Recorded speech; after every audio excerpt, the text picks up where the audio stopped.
اسی طرح سے ہم ایک بچہ جب پیدا ہوتا ہے اور جب تک وہ قبر میں جاتا ہے، آپ جتنے بھی رسومات اور رواج کو لے لیں، وہ تمام کے تمام رسومات اور رواج قرآن اور حدیث سے بالکل علیحدہ ہٹ جاتے ہیں اور غیروں کے طریقوں کے مطابق ہو جاتے ہیں۔ ہماری بہنوں کی شادی ہوتی ہے تو ہم اس میں جہیز کا اور بارات کا یہ جو ہمارے ذہن میں چیزیں آتی ہیں یا بھات والی چیزیں جو ہمارے ذہن میں آتی ہے، یہ طریقہ اسلام کا طریقہ نہیں ہے، لیکن اسلام کا جو طریقہ ہے وہ تو ہم نے اپنی نظروں سے بالکل دور کر کے رکھا۔ قرآن نے بہنوں کے لیے، بیٹیوں کے لیے صاف طور سے اعلان کر دیا، اور اللہ تبارک و تعالیٰ نے حقوق کے بارے میں ایک ایک پوائنٹ اس طرح سے سمجھایا کہ نماز میں بھی اس طرح سے نہیں سمجھایا۔ ہمیں صرف نماز کے متعلق حکم دیا گیا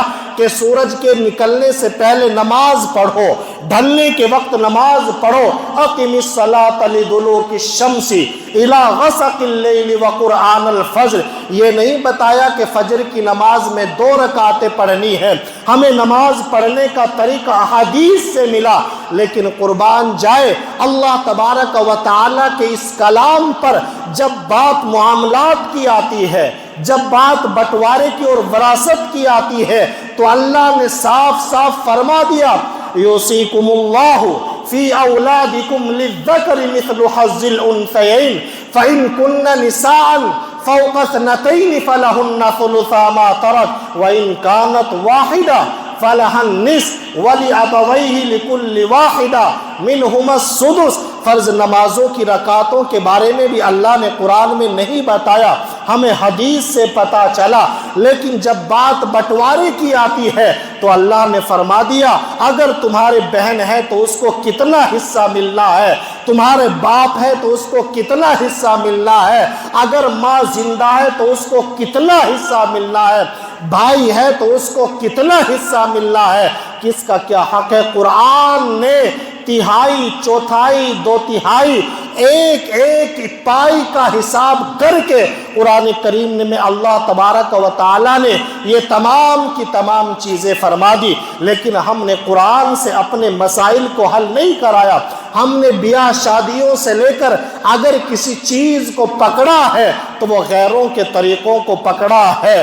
اور غیروں کو طریقوں کو ایسا ہم نے پکڑ لیا کہ ہم حدیث کو بھول گئے، ہم قرآن کو بھول گئے۔ آج ہماری مائیں اور بہنیں بھی اگر ہم ان کو وراثت میں حق نہ دیں تو وہ اس کی مانگ نہیں کریں گی، جبکہ ان کا حق ہے کہ میرے باپ کی وراثت میں میرا حق ہے، لیکن وہ بیچاری اتنی غافل قرآن حدیث مسائل سے کہ وہ اس کی ڈیمانڈ اور اس پر اپنا حق نہیں جتائیں گی۔ اگر وہ حق جتائیں گی تو صرف اس بات پر کہ میری بچی کی شادی ہونی ہے، مجھے بھات چاہیے، میرے بھائی کے یہاں بچہ پیدا ہوا ہے، مجھے کچھ اور چاہیے، مجھے چھوچک چاہیے، مجھے جہیز چاہیے، لیکن یہ بھات اور یہ تمام چیزیں قرآن میں نہیں، حدیث میں نہیں، یہ تو غیروں کا طریقہ ہے، اور یہ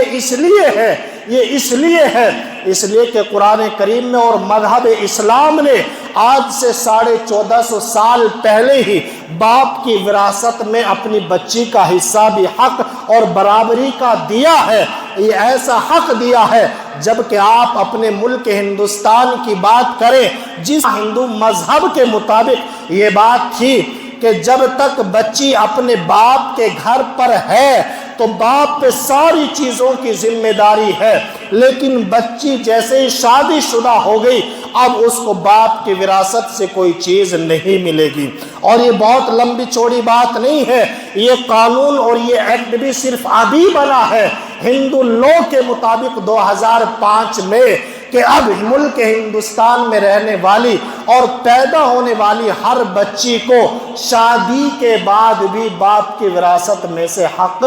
ملے گا۔ یہ کب پاس ہوا بل؟ 2005 کے بعد۔ 2005 سے پہلے خود ہندو مذہب کے مطابق بھی یہی تھا۔ ہندو مذہب کے مطابق بھی یہی تھا کہ جب تک شادی نہیں ہوئی تو باپ کی پراپرٹی میں حصے داری ہو سکتی ہے، لیکن شادی ہونے کے بعد باپ کی پراپرٹی میں کوئی حصے داری نہیں ہے۔ تو جب اس مذہب کے یہاں باپ کی پراپرٹی میں کوئی حصے داری نہیں تھی تو ہندو مذہب کے ماننے والے لوگوں کا ماننا یہ تھا کہ جب اب ہماری بہن وہاں چلی گئی ہے، اب حصہ تو ہم نہیں دیں گے، اب کبھی بھات کے ذریعے سے کبھی چھوچک کے ذریعے سے اپنی بہن کی خدمت کرتے رہیں گے۔ لیکن قرآن نے اور اسلام نے پہلے دن سے ہی یہ قانون بنا دیا، شادی سے پہلے بھی اور شادی کے بعد بھی، بھلے ہی وہ چلی گئی ہو، لیکن قرآن نے فرما دیا فَلَهَا النِّصْفُ کہ ایک بھائی کے مقابلے میں بہن کو نصف حصہ یعنی آدھا حصہ اس کا حق ہے، جس کو وہ مانگ سکتی ہے، لے سکتی ہے۔ لیکن ہماری مائیں اور بہنیں اس کا الٹا کرتی ہیں، اپنے وراثت کے حق کو تو نہیں مانگتی اور دوسری چیزوں کو مانگتی ہیں۔ تو یہ کنسپٹ، یہ سوچ جو ہے یہ دوسرے مذہب کے کلچرز کی ہے، اسلامی کلچرز کی اور اسلامی شعور کی سوچ تو یہ ہے کہ بھات کو ایک طرف رکھ دیا جائے، جہیز کو ایک طرف رکھ دیا جائے، چھوچک کو ایک طرف رکھ دیا جائے، ان تمام رسومات کو ایک طرف رکھ دیا جائے۔ ایک بیٹی کو یہ حق دیا ہے کہ اپنی باپ کی وراثت میں سے آدھے حصے کی مالکہ تو ہے۔ لیکن یہ تمام کی تمام چیزیں وہ ہے جو میں نے آپ کو بتائی کہ ہم ملک ہندوستان میں رہنے والے لوگ ہیں، ہم نے غیروں کے کلچر اور غیروں کے طور اور طریقوں کو دیکھا تو ہماری زندگی میں بھی وہ تمام کے تمام کلچرز، وہ تمام کے تمام طور اور طریقے آگے۔ اگر ایک بھائی نے بھات نہیں بھرا، ایک بھائی نے جہیز نہیں دیا، ایک بھائی نے چھوچک نہیں دیا تو اللہ کے یہاں اس سے پوچھ نہیں ہوگی، لیکن اگر بہن کے حق کو ادا نہیں کیا، بہن کی وراثت نہیں دی ہے تو اللہ تبارک و تعالیٰ کے یہاں اس کی پکڑ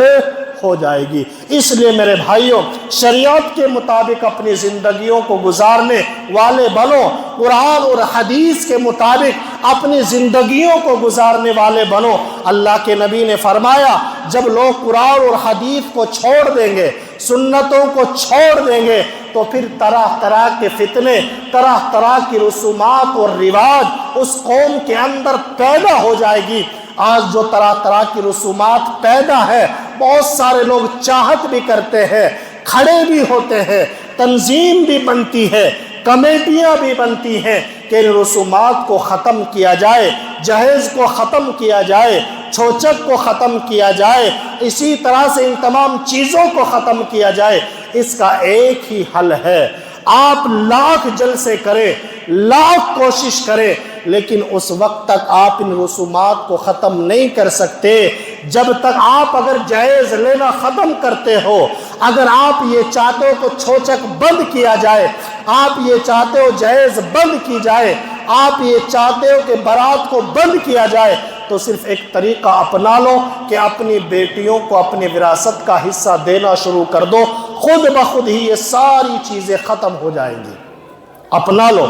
یہ چیزیں، اپنا لو، اپنے ذمے سے جو فریضہ ہے اس کو ادا کر لو، بس اپنی بیٹی کا حق وراثت ادا کرنا شروع کر دو۔ یہ سارے رسومات، سارے رواج، نہ بڑے بڑے جلسے کرنے کی ضرورت پڑے گی، نہ بڑی بڑی کمیٹیوں کو بنانے کی ضرورت پڑے گی۔ ہر آدمی صرف یہ فیصلہ کر لے کہ میں اپنی بیٹی کو وراثت کا حق دوں گا۔ جب یہ ماحول بن جائے گا تو جہیز بھی بند، بارات بھی بند، چھوچک بھی بند۔ بیٹیوں کو کیونکہ جب پتا ہے کہ ہمیں کچھ ملنے والا نہیں ہے تو وہ چھوچک کے نام پر مطالبہ کرتی ہے، انہیں پتا ہے ہمیں کچھ ملنے والا نہیں ہے، وہ شادی کے موقع پر طرح طرح کی ڈیمانڈ کرتی ہے، انہیں پتا ہے وراثت کا حق نہیں ملے گا، وہ جب اپنے گھر آتی ہیں، اپنے بھائی کے یہاں بچے کی پیدائش کے وقت آتی ہے، پھر طرح طرح کے رسومات اور رواج، سیپ کے ذریعے یا نہ جانے کس کس چیزوں کے ذریعے، پھر وہ جو لڑکیاں ڈیمانڈ کرتی ہیں